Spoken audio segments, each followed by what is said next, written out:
दोस्तों चलिए आज हम देखते हैं वन दरोगा का पेपर था जिसमें लगभग इसमें हम 97 क्वेश्चन पूरे कर पाए हैं और 3 क्वेश्चन हमें किसी प्रकार नहीं मिले हैं। जैसे कि आपको पहले से ही पता था कि वन दरोगा का 30 अप्रैल को पेपर होना था, तो मैं आपका उसका सलूशन लेकर आया हूं और आंसर की आप लोग मिलाइएगा और जो त्रुटियां हो तो कमेंट में ज़रूर बताइएगा।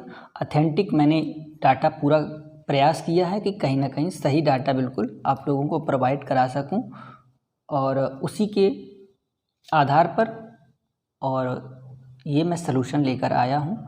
तो अगर मेरे चैनल पर आप नए हैं तो मेरे चैनल को सब्सक्राइब ज़रूर करिए दोस्तों। और इसीलिए यूपी SSC या यूपी का कोई भी पेपर है तो आपको मैं सबसे पहले सलूशन देने का प्रयास करूंगा। तो चलिए पहला क्वेश्चन क्या है इसका देखते हैं।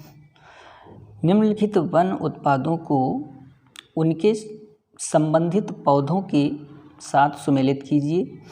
तो इसका कौन सा करेक्ट आंसर है? करेक्ट आंसर इसका सी है। करेक्ट आंसर बिल्कुल राइट आंसर है दोस्तों। सी इसका बिल्कुल राइट आंसर है दोस्तों।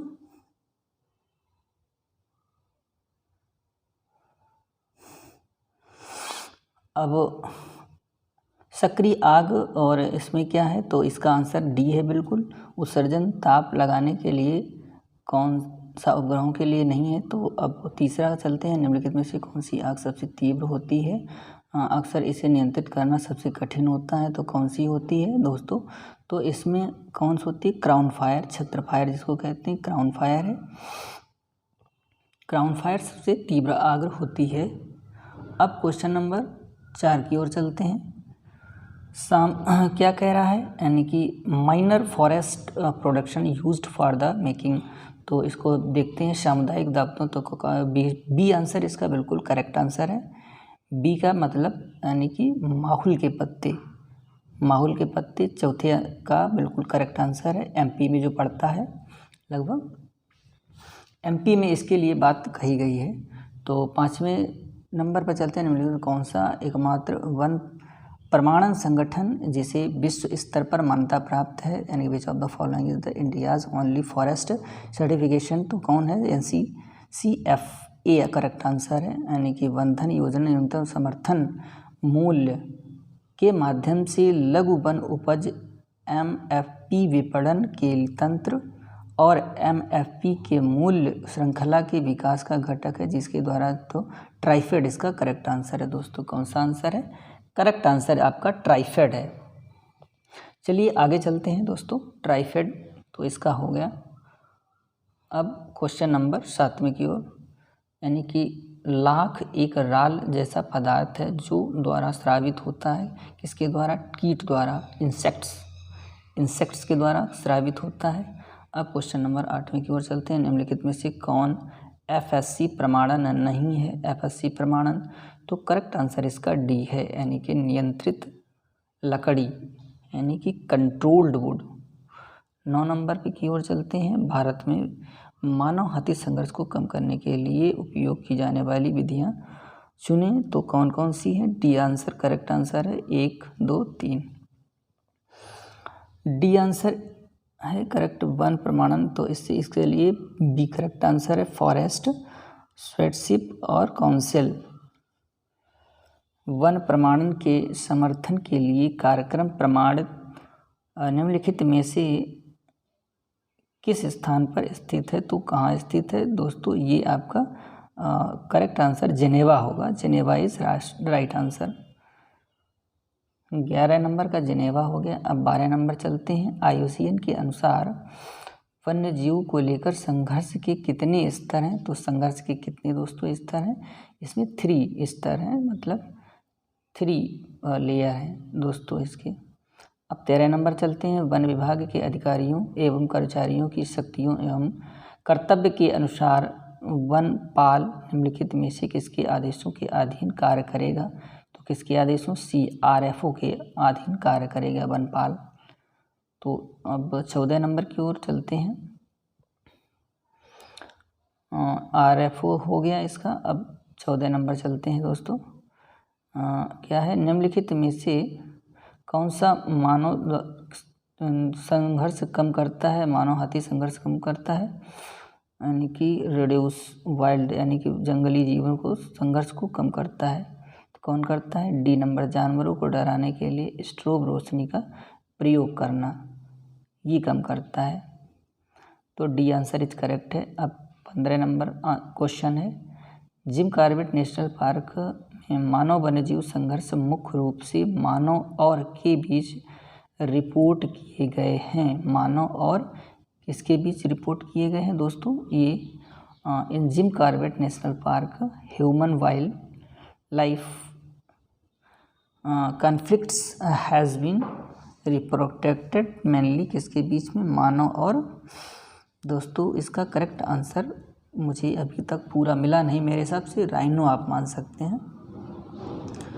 अब अगला है, निम्नलिखित में से कौन सा बंदरोगा का कर्तव्य है? तो कौन कौन सा है? डी आंसर करेक्ट है। 1 और 3 इसके करेक्ट हैं। 1 और 3 क्या है? वह अपने अधिकार के वन के अतिक्रमण को रोकने के लिए जिम्मेवार होता है, अतिक्रमण रोकता है, और 3 उनके सौंपी गई वन। अगला चलते हैं, इस विभाग के अधिकारियों एवं कर्मचारियों की शक्तियों एवं कर्तव्यों के अनुसार निम्नलिखित में से कौन सा बंदरोगा का कर्तव्य नहीं है? तो इसका करेक्ट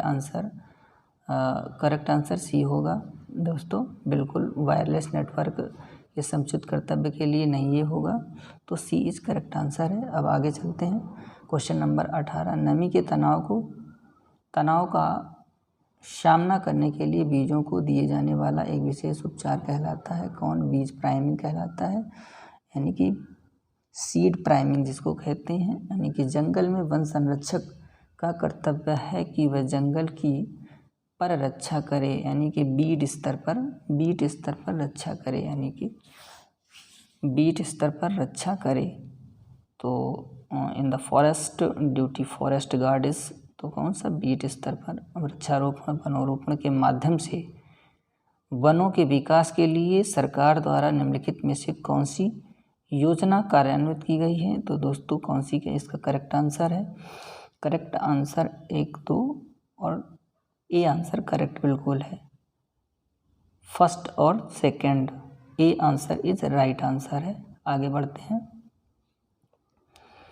अब क्वेश्चन नंबर, यानी कि ग्रहों के फेफड़ों के रूप में जाना जाता है, वे निम्न में से कौन से विभिन्न लाभ प्रदान करते हैं फेफड़ों के रूप में? 1 प्रदूषण नियंत्रण, कीट और बाढ़ शमन, यानी कि मिट्टी नहीं है, तो 1, 3 और 4 बिल्कुल correct answer. B answer is right answer है दोस्तों। कीट नहीं है, मिट्टी कटाव है दोस्तों, तो इसमें बी आंसर इज राइट है। अब आगे बढ़ते हैं दोस्तों, क्या है? दृढ़ीकरण की विधि शामिल है, किसमें शामिल है? करेक्ट आंसर इसका सी इज करेक्ट आंसर है। ठीक है दोस्तों, shocking of the seeds in bio activity scrum solution, तो इसके लिए कौन सा है? यानी कि वृद्धि नियामक और सूक्ष्म पोषक तत्वों जैसे जैव सक्रिय रासायनिक विलयनों में बीजों को भिगोना, ये इसका करेक्ट आंसर है दोस्तों। अब कौन सा है? यानी कि लकड़ी के सुधार के लिए, यानी कि खड़े पेड़ों में जीवित या मृत शाखाओं या एकाधिक शाखाओं को काटने को कहा जाता है। क्या कहा जाता है? यानी कि इसका बिल्कुल क्या होगा? छटाई करना इसका करेक्ट आंसर है दोस्तों। T+2 पुरस्कार से संबंधित गलत को चुनें। गलत कौन सा है? गलत ये पुरस्कार की शुरुआत 2020 में ना होकर 2010 में होती है और 13 टाइगर रेंज देशों द्वारा की गई। तो सुंदरलाल बहुगुणा के नेतृत्व में चिपको आंदोलन में शुरू हुआ था, उत्तराखंड में शुरू हुआ था दोस्तों। पृथ्वी के भूभाग का लगभग वन आवरण है, लगभग आधा, यानी कि 55 से 58% आप मान सकते हैं। तो एक तिहाई दोस्तों, इसका आंसर 1/3 होगा, लगभग 1/3 भूभाग वनावरण माना जा सकता है। वन जल संभर और अर्धभूमि घरेलू कृषि औद्योगिक प्रतिष्ठान, तो इसका दोस्तों मुझे आंसर नहीं पता चला है, आप लोग 75 करेक्ट कर सकते हैं। बाघ संरक्षण के लिए भारत में प्रोजेक्ट टाइगर कब शुरू हुआ था दोस्तों? ये इंदिरा गांधी के ज़माने में 1973 में शुरू किया गया था। 1973 में इसको शुरू किया गया था। निम्नलिखित में से कौन सा माइक हाथियों की अवैध हत्या की निगरानी साइट नहीं है? तो कौन सा नहीं है? काजीरंगा इसके लिए नहीं है।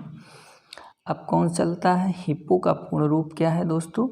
इसका पूर्ण रूप क्या है दोस्तों? इसका correct answer B. Correct answer क्या है एक बार फिर देखते हैं दोस्तों। हिप्पो का करेक्ट आंसर बी ही है।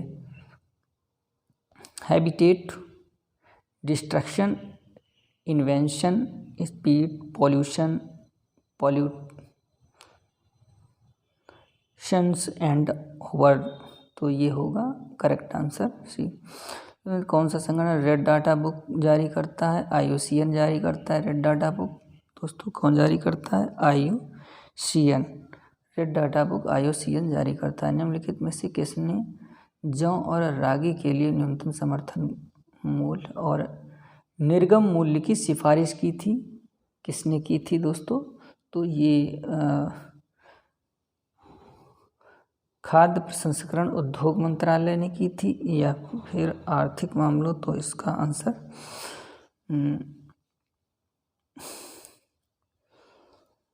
ए हो जाएगा।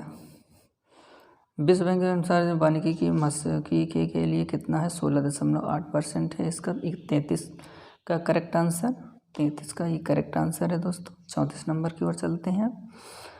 निम्नलिखित में से भारत का कौन सा कानून और नीति वन संरक्षण के लिए नहीं बनाया गया था दोस्तों? तो कौन सा नहीं बनाया गया था? मेरे हिसाब से बाकी सारे बनाए गए थे। भारतीय वन अधिनियम 1927, भारतीय यानी कि द इंडियन फॉरेस्ट एक्ट 1927 नहीं बनाया गया था। निम्नलिखित 35 नंबर, निम्नलिखित में से कौन सा अधिनियम वन एवं वन उपज के पारगम और इमारती लकड़ी और वन उपज को लगाने वाले शुष्क से संबंधित कानूनों से रखता है? तो कौन सा होगा दोस्तों? इसका करेक्ट आंसर बी बिल्कुल राइट आंसर है। भारतीय वन अधिनियम 1927, भारतीय वन अधिनियम 1927 इज करेक्ट आंसर है। अब 36 नंबर चलते हैं। भारत में पारिस्थितिकी का जनक किसे माना जाता है? तो दोस्तों बिल्कुल इकोसिस्टम का जनक Ramdev Mishra is correct answer. D option इसका है। पारिस्थितिकी तंत्र और संबंधित प्रकार की गलत जोड़ी की पहचान करें, तो कौन गलत जोड़ी है? इसका correct answer C correct answer होगा। आगे चलते हैं। 38 नंबर में निम्नलिखित में से किस मंत्रालय द्वारा FSI रिपोर्ट तैयार की जाती है? तो किस मंत्रालय द्वारा? पर्यावरण और वन मंत्रालय द्वारा FSI रिपोर्ट तैयार की जाती है दोस्तों। 39 नंबर की ओर चलते हैं। निम्नलिखित में से कौन सा भारतीय अर्थव्यवस्था के लिए वन का योगदान नहीं है? वन का योगदान कौन नहीं है दोस्तों? इसमें दवाएं और पॉलीथीन, सी आंसर करेक्ट है। दवाएं और पॉलीथीन इसके लिए नहीं है। तो 40 नंबर की ओर चलते हैं। 40 में क्या है? यानी कि भारत की जनसंख्या का कितना भाग अभी भी कृषि पर निर्भर है? ये दोस्तों आधा, लगभग 55 से 58% के अप्रॉक्स में मान सकते हो, अभी भी कृषि पर आधारित है दोस्तों। तो अब आगे चलते हैं क्वेश्चन नंबर 41 की ओर। निम्नलिखित में से कौन सी रबी की फसल है? तो 41 नंबर का करेक्ट आंसर रबी की फसल चना, ग्राम बिल्कुल करेक्ट आंसर है दोस्तों। और इसी के साथ आगे बढ़ते हैं 42 नंबर में। किस विशेष क्षेत्र में पारिस्थितिकी तंत्र के भीतर विविधता, डाइवर्सिटी, जो आमतौर पर प्रजातियों की संख्या द्वारा व्यक्त की जाती है, तो दोस्तों कौन सा होता है? यानी कि ये दोस्तों इसका कौन सा होगा correct answer? Alpha diversity. 16 one एक पारिस्थितिकी तंत्र जो में पाया जाता है। कहाँ पाया जाता है? घास का मैदान, ग्रासलैंड। शोला वन, उसको घास का मैदान कहा जाता है दोस्तों। तो grassland is correct answer A option. अब चलते हैं 44 की ओर। पहली वन नीति भारत सरकार के 19 अक्टूबर के संकल्प द्वारा बनाई गई थी। तो 1894 के द्वारा बनाई गई थी। सो इसमें ऑप्शन भी नहीं है, 1894 के द्वारा बनाई गई थी ये नीति। तो दोस्तों 1894 द्वारा ये नीति बनाई गई थी। अब अगले क्वेश्चन की ओर चलते हैं। 45 में क्या है, निम्नलिखित में से कौन सा राष्ट्रीय वन नीति 1988 का मूल उद्देश्य नहीं है। वन नीति का मूल उद्देश्य कौन सा नहीं है, तो देखते हैं इसका करेक्ट आंसर कौन सा है। ए, वैकल्पिक राष्ट्रीय आवश्यकताओं को पूरा करने के लिए वनों की उत्पादकता बढ़ाना, ये करेक्ट नहीं है। और बाकी इसके 3 ऑप्शन जो बी सी हैं तो करेक्ट हैं इसके क्षेत्र में। तो अब क्वेश्चन नंबर अगले की ओर चलेंगे दोस्तों। इसमें क्या कह रहा है, तो ये वही पहला है, मतलब इन सब चीज़ों को पहला गलत है और बाकी सही है। तो 46 नंबर पे अब चलते हैं। राष्ट्रीय वन नीति 46 नंबर में क्या है, राष्ट्रीय वन नीति 1988 के अनुसार तो कितना है राष्ट्रीय लक्ष्य होना चाहिए, देश की कुल भूमि का 1/3 होना चाहिए दोस्तों। तो अगला देश चलते हैं, तीसरी राष्ट्रीय वन्यजीव कार्य योजना उसकी सभी वन्यजीव संरक्षण को अपनाती है। पारिस्थितिकी मूल्य भले ही वे कभी भी हों, पारिस्थितिकी दृष्टिकोण को अपनाती हैं। किसको अपनाती हैं, पारिस्थितिकी दृष्टिकोण को। लैंडस्केप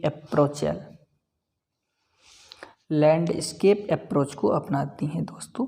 और इसी के साथ अब अगले क्वेश्चन की ओर चलते हैं। फिर क्वेश्चन नंबर 48 है। तीसरी राष्ट्रीय वन कार्य योजना में कितने विषय थे, तो कितने विषय थे, 17 दोस्तों। 17 विषय इज राइट आंसर बी। गेहूँ उगाने के लिए प्रकार की मिट्टी होनी चाहिए, कौन सी, केवल दोमट मिट्टी यानी कि ओनली लॉयमी होनी चाहिए। दोमट मिट्टी गेहूँ के लिए बहुत अच्छी होती है। दूसरी राष्ट्रीय वन कार्य योजना को वर्ष में अपनाया गया था, कब अपनाया गया था, 2002 में दोस्तों अपनाया गया था। Second national wild action plan, तो 2002 में इसको अपनाया गया था। आगे चलते हैं दोस्तों। 2017 से 2031 के भारत के राष्ट्रीय वन्यजीव एक्शन प्लान के बारे में निम्नलिखित विचार करना है। तो विचार करना है किस में, तो इसका क्या है, इसका करेक्ट आंसर आपका दोस्तों होगा ओनली एक, केवल एक ही होगा, ओनली वन होगा। ए ऑप्शन इस करेक्ट होगा। 52 का क्या है, निम्नलिखित राष्ट्रीय उद्यानों का उनके संबंधित मिलान करें, तो ये कौन सा होगा, बी ऑप्शन इस करेक्ट आंसर होगा। बी इज करेक्ट आंसर, इसका मिलान जो है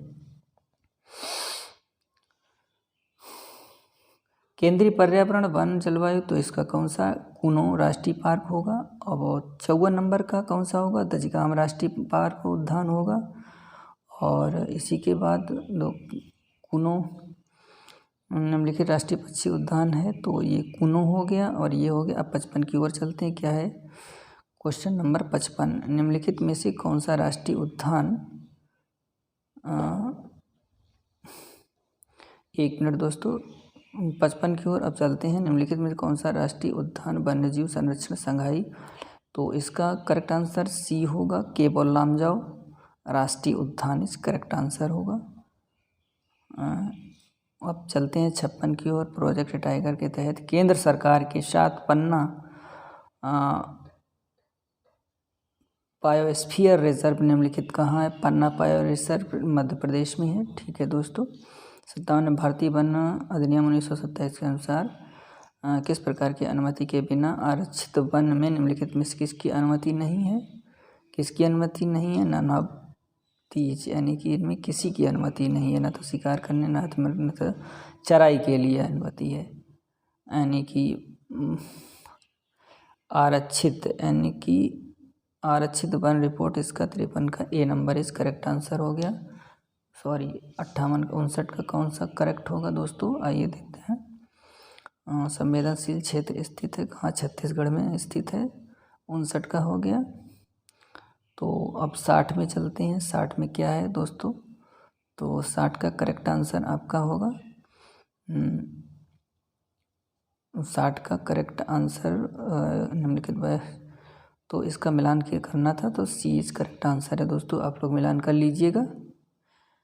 सामान्य सिद्धांत के वन्य जीव संरक्षण रणनीति 2002 का प्रदान संरक्षित क्षेत्र के आसपास पारिस्थितिकी संवेदनशील क्षेत्र तो कितना है, 10 किलोमीटर करेक्ट आंसर होगा दोस्तों। अब 62 में चलते हैं, कौन सा भारत में सबसे बड़ा क्षेत्र है, तो श्रीशैलम नागार्जुन में, यानी कि A is correct answer, Nagarjun Srisailam हो गया। अब 63 में चलते हैं, राष्ट्रीय उद्यानों और अभयारण्यों के आसपास पर्यावरण संवेदनशील क्षेत्र घोषित करने के उद्देश्य संरक्षित क्षेत्रों के लिए किस प्रकार का बनाना है, यानी कि सॉक अवशोषित, सॉक ऑब्जर्विंग, जिसको सॉक ऑब्जर्विंग बनाना है, कथनों का चयन करना है, सही कथन कौन है, तो दोस्तों इसका करेक्ट आंसर होगा, कौन सा कथन सही है, 1 2 3 है, तो एक इसमें करेक्ट आंसर आपका दोस्तों कौन सा होगा, ये भी है, और ये पर्यावरण संवेदन के क्षेत्र, तो करेक्ट आंसर 1 और 3 ही होगा, दूसरा नहीं होगा इसमें शामिल।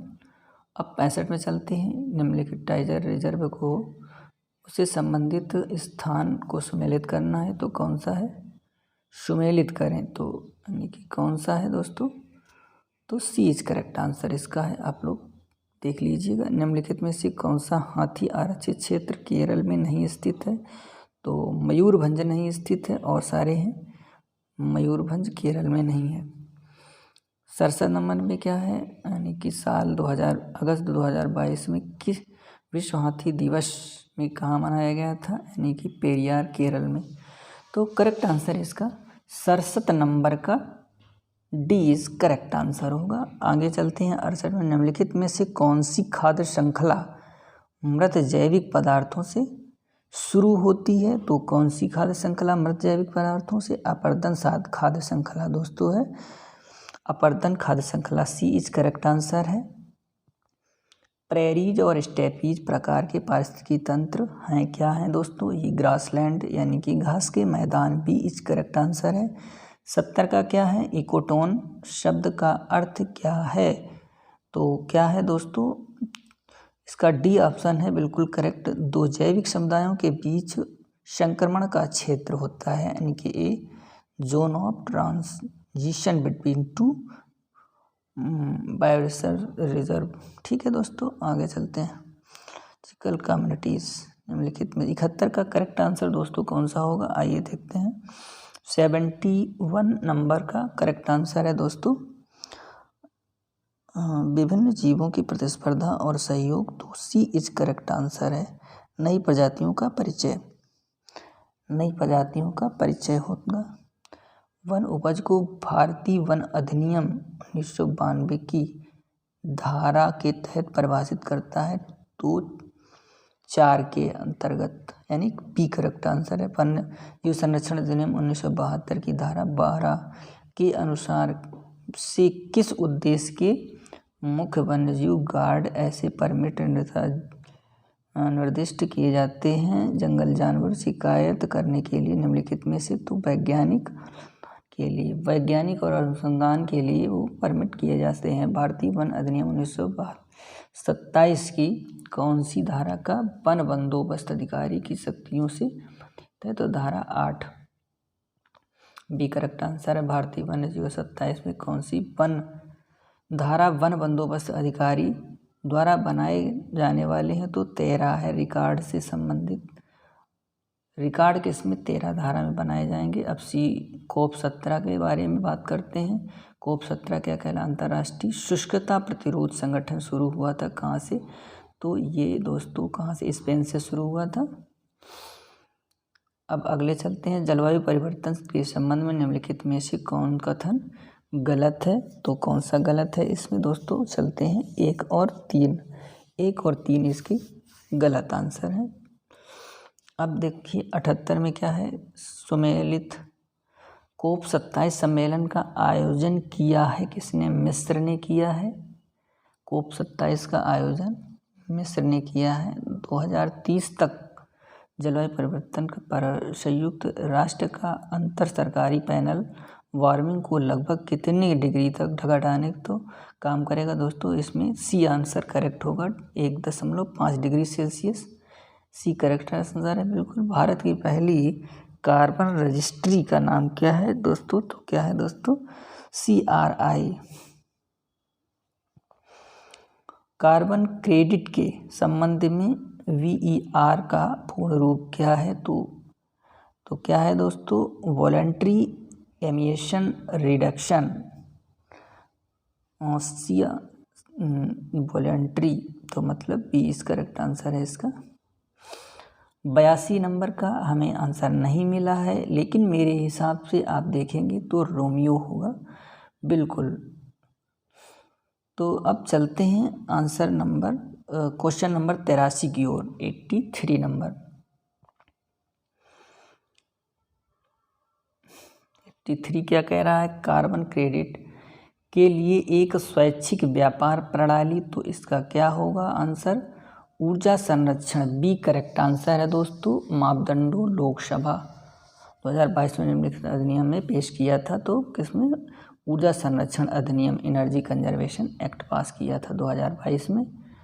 84 क्या है, निम्नलिखित में से किससे व्यापक मृदा अपरदन होता है, किससे होता है, स्थानांतरित कृषि से। स्थानांतरित कृषि से यानी कि शिफ्टिंग कल्टीवेशन जो होती है। इसमें कौन सा आता है, यानी कि आंसर एक भारी वर्षा हैवी रेन जो आता है। 85 का आंसर नंबर ए है, किसके परिणाम स्वरूप, यानी कि भूमि पर होता है। 86 का करेक्ट आंसर क्या है, बी है।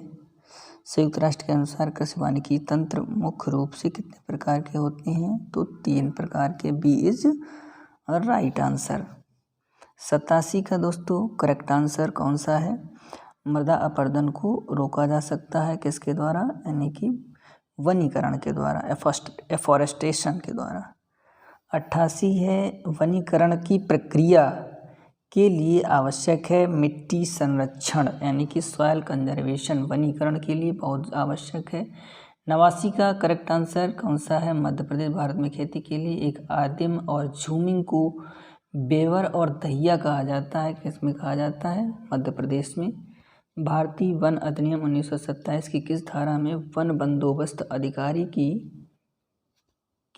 नियुक्ति का उल्लेख है, तो धारा 3 में उल्लेख है, सॉरी धारा 4 में दोस्तों, धारा 4 में इसका उल्लेख है। वन अधिकारी बंदोबस्त अधिकारी की नियुक्ति का उल्लेख धारा सेक्शन 4 में है। अब 91 वनीकरण के संबंध में FAO का पूर्ण रूप क्या है, यानी कि फॉरेस्ट्री, और यानी कि बी है, यानी कि फूड एंड एग्रीकल्चर ऑर्गेनाइजेशन, तो बी इज करेक्ट आंसर है। निम्नलिखित में से क्या भारत की हरित क्रांति से संबंधित नहीं है, तो क्या संबंधित नहीं है दोस्तों, सी नंबर, अधिक उपज देने वाले किस्मों के बीज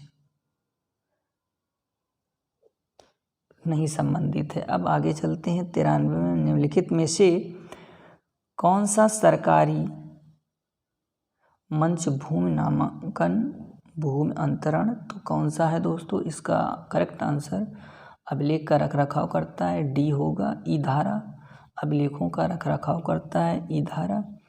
94 का दोस्तों क्या है, निम्नलिखित में से कौन सा अधिनियम आरक्षित वन के उत्परिवर्तन से संबंधित है, तो कौन सा है दोस्तों, उत्परिवर्तन से कौन सा संबंधित है, करेक्ट आंसर इसका सी होगा, वन संरक्षण अधिनियम 1980। निम्नलिखित में से कौन सा अधिनियम वन में रहने वाली अनुसूचित जातियों और अन्य पारंपरिक वनस्पतियों के लिए भू और आजीविका और खाद्य श्रृंखला को सुनिश्चित करता है, तो कौन सा होगा दोस्तों, इसका करेक्ट आंसर देखते हैं इसको करेक्ट आंसर कौन सा होगा। करेक्ट आंसर इसका सी, इसका भी होगा 1 और 96 अंक की बात आती है। निम्नलिखित में से वन बंदोबस्त पक्ष की गतिविधि है कौन सी है। सी है सीमा स्तंभों के निर्माण से संबंधित गतिविधियों की का प्रबंधन, management of the activities related to action of the boundary. 19 number दोस्त, अब 97 नंबर क्वेश्चन क्या है, इसका थर्ड होगा आंसर सी होगा। 19 में FSI forest fire alert system launch किया, कौन सा, तीसरा लॉन्च किया गया है। और ये 98 क्वेश्चन है ये दोस्तों, इसका आंसर हमें नहीं मिला है। अगर आप लोगों को मिला हो तो इसका कमेंट बॉक्स पर ज़रूर आप लोग दीजिएगा आंसर। कमेंट बॉक्स पर इसका आंसर ज़रूर आप लोग दीजिएगा। अब क्वेश्चन नंबर 99 में चलते हैं। वन भूमि को गैर वन उद्देश्यों के लिए परिवर्तित करने की अंतिम मंजूरी द्वारा दी जाती है। किसके द्वारा दी जाती है दोस्तों, MOEF के द्वारा दी जाती। गैर वन उद्योगों के लिए वन भूमि परिवर्तन के लिए कौन शर्त, महत्वपूर्ण शर्त लिखित है, तो इसका करेक्ट आंसर सी है, प्रतिपूरक वनीकरण। तो करेक्ट आंसर सी इसका हो गया दोस्तों। आपके 97 क्वेश्चन हमने आपको लगभग करवा दिए दोस्तों, और 3 का आंसर हमें नहीं मिला है। अगर आप लोगों को मिले तो 3 का कमेंट बॉक्स पर ज़रूर बताइएगा आंसर। और इसमें जो हमने आंसर की बताई है, इसमें अगर कुछ त्रुटि लगती है तो ऑथेंटिक डाटा है, और ऑथेंटिक डाटा होने के साथ साथ आपको कहीं से सोर्सेज जो प्राप्त होते हैं तो आप लोग ज़रूर हमें कमेंट में बता सकते हैं कि इस ऑप्शन का ये आंसर होगा। और लगभग मैंने प्रयास किया है कि 99% आपके जो सही आंसर की बिल्कुल बताने का प्रयास किया है। तो धन्यवाद दोस्तों मेरे इस प्रयास को देखने के लिए। और इसी प्रकार का कोई भी एग्ज़ाम UPSSC का अगर होता है, या और भी कोई अगर वनडे एग्ज़ाम होता है, तो सबसे पहले सलूशन देने का और ऑथेंटिक सलूशन देने का काम मेरे चैनल द्वारा किया जाएगा। तो टॉपर विद टारगेट दोस्तों, मेरे चैनल को सब्सक्राइब